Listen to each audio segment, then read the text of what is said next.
welcome back to another reaction. I'm Andy Knox, and tonight I'm watching Band of Brothers episode 2. So the last episode was absolutely incredible. The directing style, the cinematography, the acting by all the actors that I didn't even expect to see in this. Like, oh my god, it was so well done. I'm so excited to see more of their story and everything, and I'm excited that Sobel's gone as well, because like I said before, I don't think David Schwimmer was necessarily like the perfect casting for it, but according to you guys in the comments, he resembled the real life person really well. So I do give them kudos for that, like getting someone that really looked like the real life character, even if I don't necessarily think that his acting was on par with the other characters.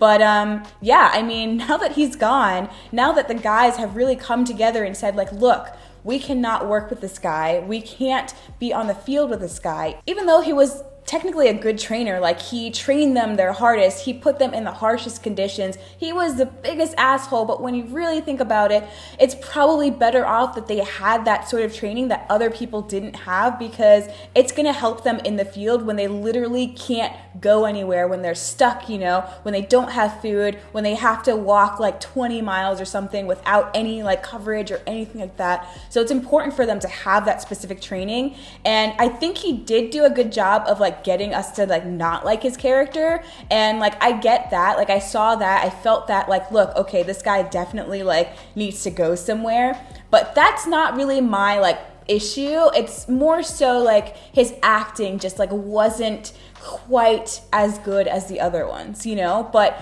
you know, again, like I said, like that's just me. Like, in my opinion, I don't think he was necessarily like specifically right for that role, possibly because I've seen him in other stuff like Friends, where, you know, I kind of like see him as that character, could have a little bit of bias. But yeah, I mean, now that he's gone, I feel like things are gonna start going a little bit smoother, although, you know, I say that, but they're literally going out to war. So, I mean, I'm looking at the thumbnail right now, and it seems like we're gonna be losing some people, and I have to like probably prepare myself a little bit more mentally for this, because I have a feeling that I'm just gonna like get in my feels with this, because they're building us up, they're giving us all these characters and, you know, showing us their personalities, showing us who they're close to and everything like that. Some of them are talking about getting out and like, you know, what they want to do in their lives afterward, or, you know, reminiscing about the good old days. And, you know, that's great writing, because it's really like getting us into like how the characters feel about their situation, what they're doing, how some of them are standing up for themselves and saying like, we want to stick together as a team and not like fall apart and everything. And to do that, we need to really like band together and everything. And so far, it's so well written that I have a feeling that it's just gonna get into the nitty gritty, and it's gonna be like way more intense and everything. So yeah, the first episode did a really good job of like preparing us for their flight into battle. So I want to say I'm excited. I'm excited to see like more of the cinematography, more of the characters, and how good the acting is and everything. But yeah, I feel like I'm really gonna get into my feels. So yeah, I mean, I'm just gonna stop talking and just like get to it. So make sure to subscribe for more, because I'm gonna be doing this entire series. And also make sure to check out my Patreon, where I have the full-length version of this video, so you guys can watch me watch the episode and we can watch it together. So make sure to check that out. It's linked in the description box below. And without further ado, let's get into this episode. We came from the sky. In any direction you went, there would be enemy. You knew it. And that was all part of what you accepted. Each man must prepare himself mentally to make that jump. You've been trained and trained and trained, and what your job is going to be, and that's what you got to think about. And we lost a lot of people that night. But that night. You try to put it all on your mind. So now that I know it's a true story, these have to be the, you know, the real guys that we're seeing now. And all right, that night, here we are. We're about to fly into the war zone. I love that they have that interview in the beginning, though. It sets us up. It's a great setup for what we're about to see. It's brilliantly done.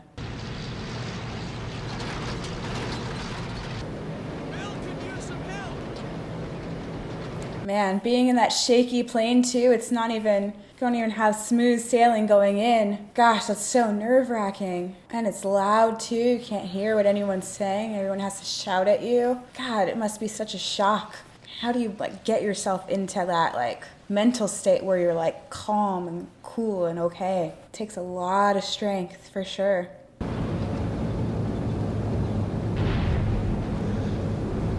can hear it in the distance. Oh man, and the clouds. Oh, what a sight. Oh gosh. Can't even hold steady. Oh my gosh. Everyone's just shooting at everyone. Oh my gosh. Let's go!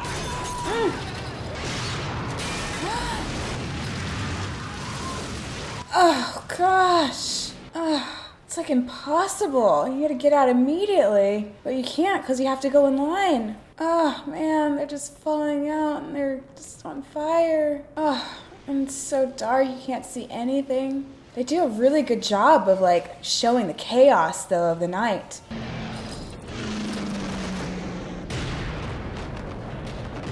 Such a good perspective from the parachute going down, and it's kind of just like moving with the wind. Oh man, and the parachute's going while everything's shooting up at them. Dude, that's so intense. Only light is fire from planes that have fallen and crashed. Jeez. Alright, let's see what they learned in training. Come on, put your helmets back on. I think I remember that time in Saving Private Ryan or something. Follow me. Oh no, get down.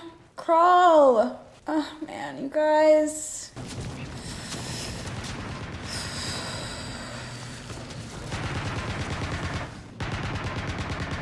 Wait until they reload. Smart. God, I love how smart and tactical he is. Like, he's such a good leader. He knows exactly how to give orders. So you're a radio man. Yes, sir. Well, I was until I lost my radio on the jump. I'm sure I'll get chewed out for that. Well, if you were in my platoon, I'd tell you were a rifleman first, a radio man second. Can't imagine he'd be chewed out for, from the chaos of all of that. Like, you lost your radio? Understandable, dude. Your entire plane blew up while you were jumping out, right? Right? I don't know. War times. If you can get shot for standing up for yourself, I don't know. Who's that? Lieutenant Winters? Is that you? Whew. All coming together. Where the hell are we? I saw a sign back that way. It said San Merrick Lee's. Dude, I'm so glad that Sobel wasn't here, because damn, they would be in a world of hurt. 5 of us ain't gonna secure a road. That Louis don't even have a weapon. Gotta stay positive in these times. Have confidence in your team, even if you're separated. Lieutenant, is that you? Marky? Yay! They're all coming together. Oh no, I feel like something's gonna come up out of here. Yeah, get down, boys. Wait for my command. Oh man, are they gonna get them? They're gonna take the horse? Oh no! Oh my gosh. That's a lot of noise they're making though. Giving away their position, I don't know. Enough, Garnier! Everyone okay? Sir. Next time I say wait for my command, you wait for my command, Sergeant. Right? I thought that was premature. Got a little too into it right there. Gotta keep your wits about you. What's that guy's problem? Gonorrhea. Really? His name, dummy. Garnier. Gonorrhea, get it? Besides having a shitty name, what's his problem? None of your fucking business, cowboy. Gosh, you guys, come on. Stay together. Don't argue or anything. Don't got time for that.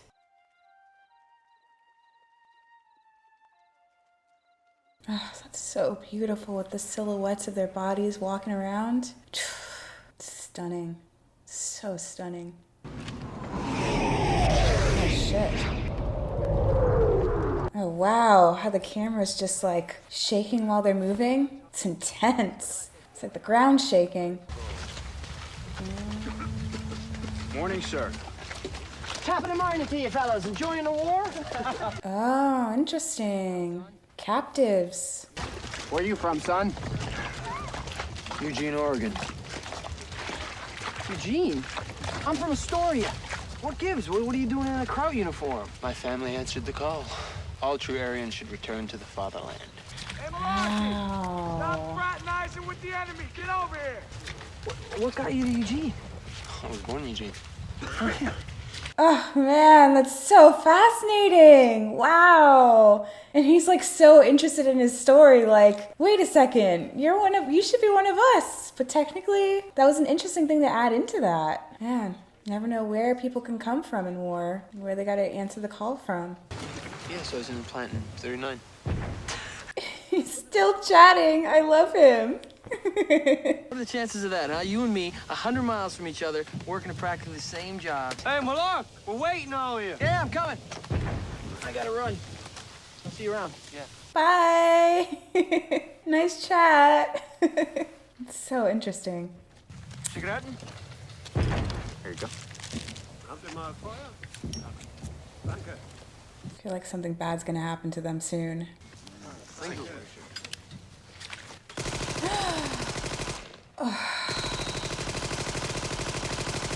I knew it. I knew it. Oh, gosh. Freaking intense. That's great writing and filmmaking, though. Getting us interested and involved in a character, and then how he's affected by it, too, when he's, like, chatted with this guy and was interested in his story and everything. Oh, so well done. Now, they're right between us and Causeway number 2. Firing onto the boys landing at Utah. Think Easy can handle it? Yes, sir. Easy can handle anything. I have full faith in them, especially with him in charge, if he does get to be in charge. I was wondering, sir, you need an extra hand? HU6 Jeep driver. So? What's your name, trooper? Lorraine, sir. You're with me, Lorraine. I like that. He doesn't dismiss anyone. Oh, you're not a part of Easy Company, go away. He's like, hey, you want to add an extra hand? Let's do this. Stay with me. I like that. Doesn't put anybody down. Don't need that. I'll draw their fire to the right from the truck. Take 2 men and hit them from the left. Take Randy, envelop right, give covering fire. Lorraine, on the machine gun. Now want that TNT as soon as you see we've captured the first gun. Go. I still keep imagining Sobel in this situation and how chaotic it would have been. Oh, man. Oh, man, how the camera shakes. It's so brilliant. Oh, man. Oh, it's so scary being in the sky. I can see you better. Wow. Hand signals. Love that. Ah, shit.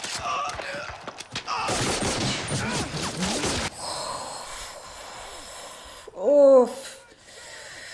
Lucky they're together. Oh, shit. Hey, Popeye, how bad is it? I'm sorry, sir. I didn't mean to fuck up. Oh, come on. Don't apologize. It's not your fault. It's so intense. Quitters! 1 o'clock! Grenade! Go, get out of there! Get out of there! Oh, fuck. Oh, how it just slipped out of his hand like that. Oh, man. Anything can happen in that situation. Anything. Gotta have such good communication, and they really do. Nick Sheeson! No make bed! Nick Sheeson! Nick Sheeson! Fuck up!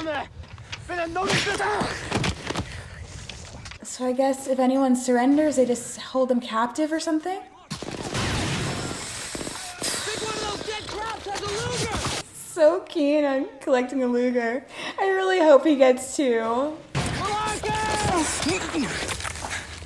Now you stop firing! Beautiful! Shit. Christ, they must think he's a medic or something! What are you gonna do? Arcade!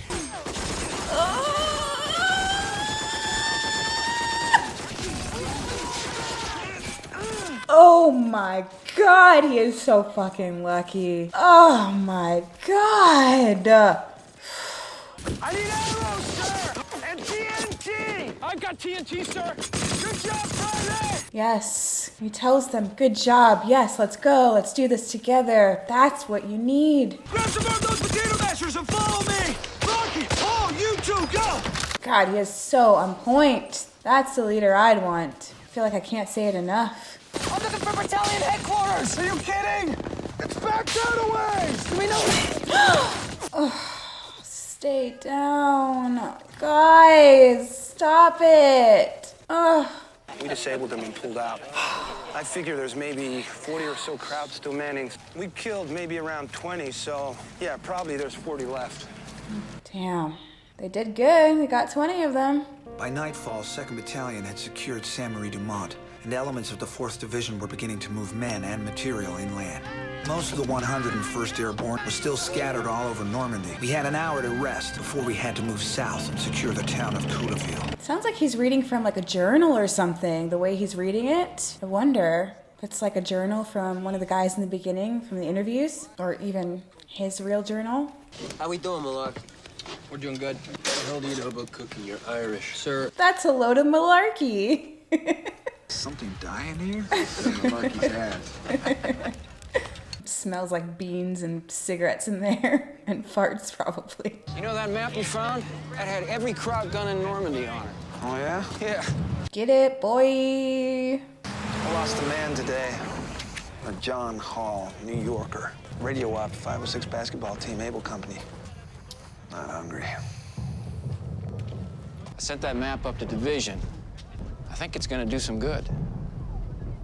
Yeah, it's hard to feel victorious when you're just losing people left and right. That night, I took time to thank God and prayed I would make it through D+1. And if somehow I managed to get home again, I promised God and myself that I would find a quiet piece of land someplace and spend the rest of my life in peace. I hope he does. Nice. Wow. All right, Easy Company's killing it. Man, the way that they shot that scene, the battle scene, just how chaotic everything was, like they did a really good job of like keeping us in it with them. From their perspective, the bullets flying at them, and also the shaky cam, like those moments when the cannons would fire or, you know, something would shoot and it would just like get really shaky and everything. And the moments in the plane and everything, just like everybody trying to be in line and everything, but like really just, you know, the planes flying and falling and crashing and things like that. The only light you had was the fire from the crashed planes and everything. Like, oof, man, this is so well shot. It's so intense. I love also how they have those like quick moments of them firing and everything, doing their banter while everything's still going on. They still have their personalities going. They still can, you know, give each other those quick quips and everything. And how I can't remember everyone's names. It's gonna take me a little bit of time to like really be able to like stick everyone's names, but the one soldier from Easy Company linking up with the Kraut, the enemy, who was also from his home state or his hometown, like near him, and he was like, yo, like, what are you doing here? Like, kind of learning more about him and everything, and really fascinated by his story. Like, you really never know where people are coming from in war and what side they really are on, or if they had to or they were forced to because of drafts and things like that. Like, you know, you get to kind of learn everyone's story, and it was interesting how he connected with that guy, and that wasn't something that I ever really expected, and it made it even more intense or, you know, heart-wrenching in a way when he was automatically killed like minutes later, and you saw his face, you know, you saw the face of the guy from Easy Company, and he was just like, damn, I mean, I connected with that guy, but that's war, you know, that's what happens. And man, like the dialogue, everything, the camaraderie, like everything in this show is so well done. Like, I can't find anything in this episode that like didn't work. Just the way that they shot it was just so quick, but also gave us those moments where they were like drudging through the mud and trying to find each other and fighting for their lives and everything, going back to the camp and, you know, having the moment in the tent where the guy is like, oh, it smells so bad, you know, everybody's like shooting shit and stuff like that again. And yeah, it's just, this was intense. Like, the part where, I'm sorry, I'm going a little bit like all over the place a little bit, but the chaos from the planes and everything, and how in the beginning when they were giving us their interviews and like telling us what to, you know, what we should expect for this episode basically, and we lost so many men like that first night. I was not prepared for that way that they lost them, you know. all of the planes and everything crashing down, while everything was shooting up at them, while they were falling down from the sky, and they lost each other and, trying to find each other. You can't get up, you can't stand up because someone could shoot you, and your helmet isn't as much of a protection as you would think it is. And it's just so intense, and I commend them because I don't know how I would react in that sort of situation. It is so intense. You have to keep a cool head. You have to listen to your commanding officer. You have to have a commanding officer that gives you the ability to understand what he's saying without shooting you down or telling you that you suck or you're terrible or anything like that. That really motivates you to continue and to help each other out and helps you connect with your members of your team and everything. And oh man, it's just it's so intense, and they do such a good job of keeping that intensity.